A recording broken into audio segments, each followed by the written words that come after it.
দলের প্রাথমিক সদস্য পদ নবায়ন। আমরা নতুন সদস্য আমরা সংগ্রহ করছি না। 2017 সালের 1 জুলাই আমরা এর আগে সদস্য পদ প্রাথমিক সদস্য সংগ্রহের যে কর্মসূচি করেছিলাম একটি অনুষ্ঠানের মধ্যে দিয়ে, দেশনেত্রী বেগম খালেদা জিয়া প্রধান অতিথি ছিলেন, সেই অনুষ্ঠানের মধ্যে দিয়ে আমরা শুরু করেছিলাম, সেটাই শেষ। এরপরে আবার আমরা শুরু করেছি। ইতিমধ্যে এই বিষয়ে আপনারা উপস্থিত ছিলেন, গণমাধ্যমের সাংবাদিক ভাইরা, গুলশান কার্যালয়ে। আজকে আমরা আনুষ্ঠানিকভাবে বিতরণের শুরু করব। সেই উপলক্ষে আপনাদের সামনে 2-4টি কথা বলেই আমরা এটা উদ্বোধন করব। আপনারা ইতিমধ্যে শুনেছেন যে নবায়নের মূল লক্ষ্যটা কি। নবায়ন মানেই হচ্ছে যে যারা আগে আছেন তারাই তাদের সদস্য পদটি নবায়ন করবেন। তো সেই ক্ষেত্রে জেলার কাছ থেকে তারা সদস্য পদের যে ফর্ম আছে সেই ফর্মটা নেবেন, তাদের কাছে সেটা পূরণ করবেন। পূরণ করে তাদের কাছে 1 কপি থাকবে, 1 কপি জেলার কাছে থাকবে, আর 1 কপি আমাদের কেন্দ্রের জন্য ওনারা ওখান থেকে পাঠিয়ে দেবেন পরবর্তী পর্যায়ে। আমরা এবারে বিষয়টিকে খুব আধুনিক পর্যায়ে আমরা নিয়ে যেতে চাচ্ছি। সেটি হলো যে এটাকে আমরা ডিজিটালাইজড করা, যতটুকু সম্ভব এই তথ্যগুলো সংরক্ষণ করা আধুনিক প্রযুক্তির মাধ্যমে। এই বিষয়গুলো ক্রমান্বয়ে আমাদের পদক্ষেপগুলো গ্রহণ করা হবে। আর মূল বিষয়টা হলো যে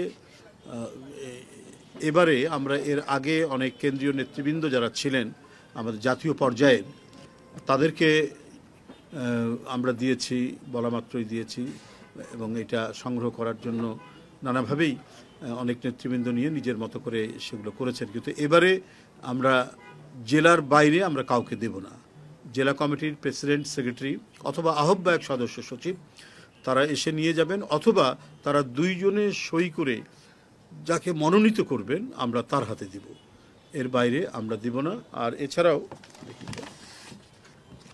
আমরা জেলাগুলোকে কিছু নির্দেশনা আমরা দিব, তারা কিভাবে মানে তাদের যে অধীনস্থ যে ইউনিটগুলো আছে, থানা, উপজেলা, পৌরসভা, ইউনিয়ন, সেখানে কিভাবে তারা বিতরণ করবেন সে বিষয়েও দিক নির্দেশনা আমরা কেন্দ্র থেকে সেগুলো জানিয়ে দিব। এবং এই ক্ষেত্রে আমরা কিছু বিষয় আমরা উল্লেখ করেছি, যে কথাটি আমাদের সালাম ভাই এখানে বলেছে, যে আমরা প্রথমেই নবায়নের উদ্দেশ্যটাই হচ্ছে যে আমরা শুনতে পাই নানাভাবে নানা দিক থেকে ঢোকার চেষ্টা করছে, মানে আওয়ামী ফ্যাসিবাদের কীটপতঙ্গরা, এই কীটপতঙ্গরা যাতে ঢুকতে না পারে এই ব্যাপারে মানে খুব শক্ত নির্দেশনা আমরা জেলাগুলোকে আমরা দিচ্ছি যে তারা সতর্ক থাকবেন। এই কারণেই আমরা প্রথমে নবায়নের এই কার্যক্রমটা আমরা হাতে নিয়েছি।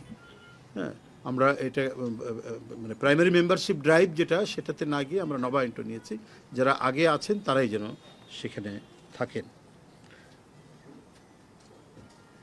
যেমন ধরুন, যারা বিভিন্ন কারণে দল থেকে বহিষ্কার হয়েছেন বা অব্যাহতি পেয়েছেন, এরা কেউ নবায়ন করতে পারবে না, যদিও তাদের প্রাথমিক সদস্য পদ ছিল। কিন্তু সেই আমরা তো বহিষ্কার যখন করি তখন প্রাথমিক সদস্য পদ থেকে সকল পর্যায়ের পদ থেকে আমরা বহিষ্কার করি। সুতরাং এরা সেই মানে প্রাথমিক সদস্য পদ হতে পারবেন না।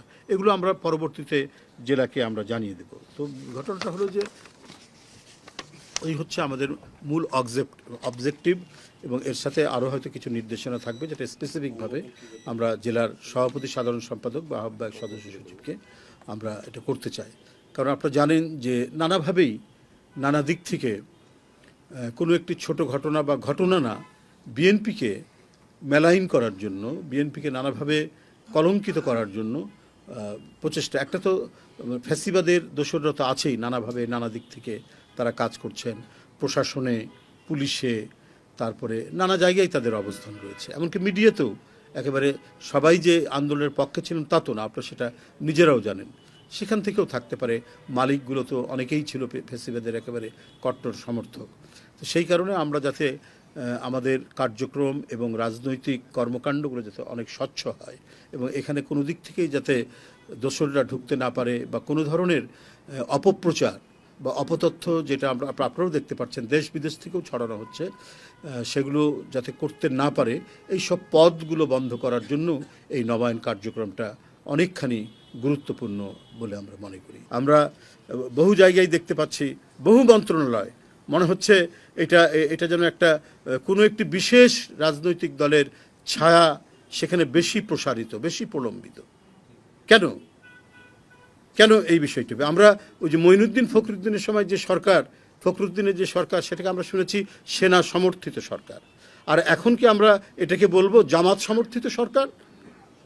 আপনারা যদি বিষয়টাকে নিয়ে যান, আমি দু একটি তথ্য প্রমাণের মধ্যে দিয়ে আপনারা বলতে চাই যে আমার সাথে রাজশাহী ইঞ্জিনিয়ারিং ইউনিভার্সিটি সেখানে একটি ছেলে ছাত্রদল করত, পরবর্তীতে সে তার মেধার মধ্যে দিয়ে সে শিক্ষা প্রকৌশল কি একটা আছে না অফিস, শিক্ষা প্রকৌশল কি, হ্যাঁ, সেখানে সে সুপারিনটেন্ডেন্ট ইঞ্জিনিয়ার। এবং দেখুন তাকে বলা হয়েছে যে তাকে প্রমোশন দেওয়া হবে সে যদি ওই আওয়ামী লীগের একটা শেখ মুজিবের নামে সংগঠন আছে না, বঙ্গবন্ধু পরিষদ, ওর যদি সদস্য হয়, সেটাও সে রিফিউজ করেছে। এখন সে মেধা তালিকায় 1 নম্বরে এবং সিরিয়ালে 1 নম্বরে, তাকে বাদ দিয়ে বিশেষ একটি রাজনৈতিক দলের 5 নম্বর থেকে নিয়ে এসে বসানো হয়েছে।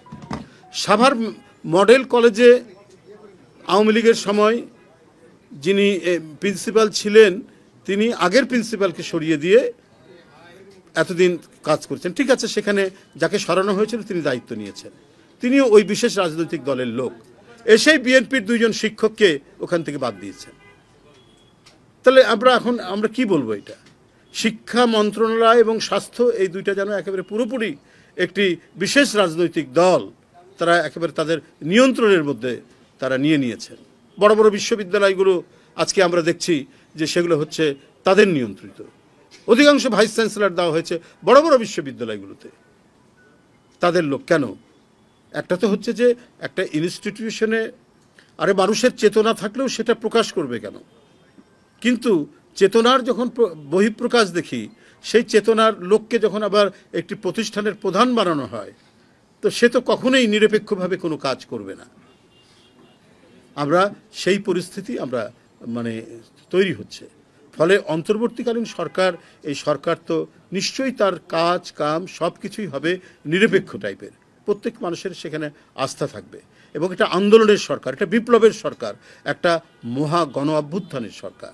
এবং যারা এই গণ অভ্যুত্থানের অংশীজন, বিএনপি সহ অন্যান্য রাজনৈতিক দল, তারা তো এই সরকারের সফলতার উপরেই তারা গর্ব অনুভব করবে।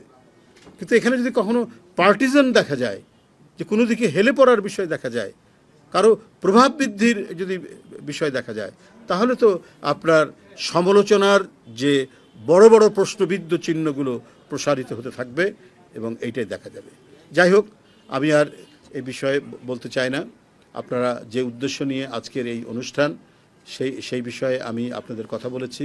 আমরা এখানে উদ্দেশ্য আমাদের আরও রয়েছে যে নানাভাবে নানা যে অপপ্রচার করা হচ্ছে এবং ভেতর থেকে বাহির থেকে সব কিছু চলছে, তো আমরা এটি আপনাদের সামনে কিছু কিছু তুলে ধরেছি, এর আগেও এখনও তুলে ধরলাম।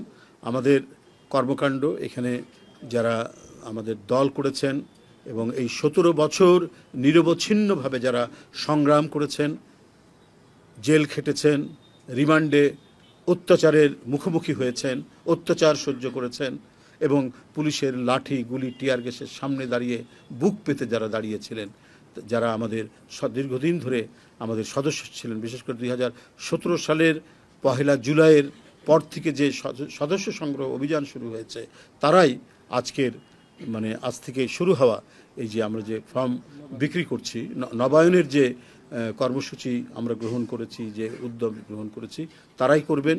তারাই নতুনভাবে আবার সদস্য হবেন, নবায়ন করবেন তার সদস্য পদকে।